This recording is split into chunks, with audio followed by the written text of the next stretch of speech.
Na mambo vipi mtu wangu nguvu, ni mimi mtangazaji wako Kevoo TV, na kukumbusha usisahau kusubscribe channel yetu na kulike na kushare na kucomment ili kupata habari zinazotrend mtandaoni zaidi na zaidi.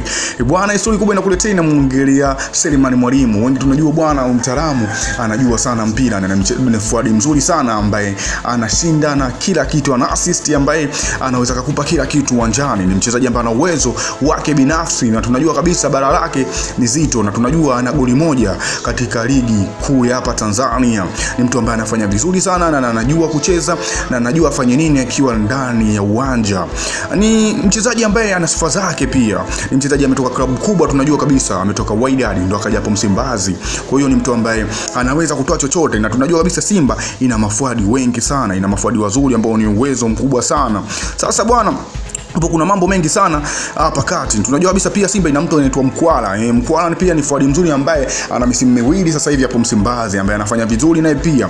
Tunajua kabisa msimu ulioisha ameondoka na magoli mengi kidogo, amemaliza na magoli 13 hivi kama sikosei. Ndio mtu ambaye amefanya vizuri pia kwa upande mzuri wa hapo Msimbazi kwa kushinda na kufanya vizuri. Tunajua bwana Mkwala ni mtu ambaye ameisaidia sana Simba kwa namna fulani hivi. Tunajua kabisa alishinda kule kimataifa msimu uliopita, pia na msimu huu anafanya vizuri, amefunga pia msimu huu. Kwa hiyo ni mchezaji ambaye anajua afanye nini, anajua ana uwezo gani. Lakini bwana, mambo yamekuwa mengi sana kwa upande wake. Wengi sana mashabiki wanasema aache, wengine aondoke bwana, hafai kuchezea hapo Simba. Na tunajua kabisa bwana Mkwala ana wakati mgumu sana kwa wachezaji ambao wamekuja hapo Msimbazi ambao wana uwezo sana.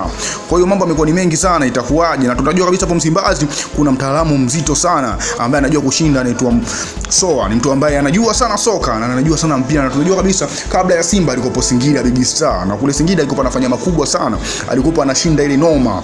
Alikuwa amekuja tu nusu msimu lakini akapiga magoli mengi, magoli mengi 13 kuelekea 14 kitu kama hicho. Alikuwa na magoli hayo, na mtu ambaye watu walikuwa wanamogopa sana, na akikutana na timu kubwa lazima wamogope. Sasa bwana, mtu huyu yupo Msimbazi hapo anafanya mambo makubwa sana na mazito. Na tunajua kabisa ashatupia pia, yani mafuadi wa Simba wanatupia wote, wana magoli.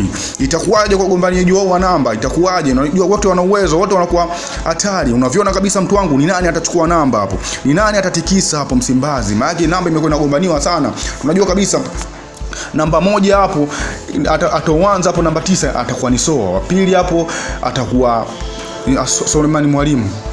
Sasa unaonaje Selemani Mwalimu akiwa wa pili, alafu Mkwala pia akawa wa tatu?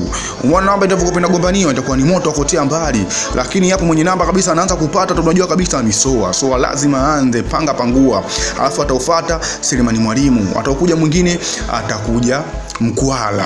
Kwa uwezo wake alionyesha atakuwa mtu wa tatu. Kwa hiyo yangu ni hayo mtu wangu nguvu, na kukumbusha usisahau kusubscribe channel yetu na kulike na kushare ili kupata habari zinazotrend mtandaoni zaidi na zaidi na zaidi.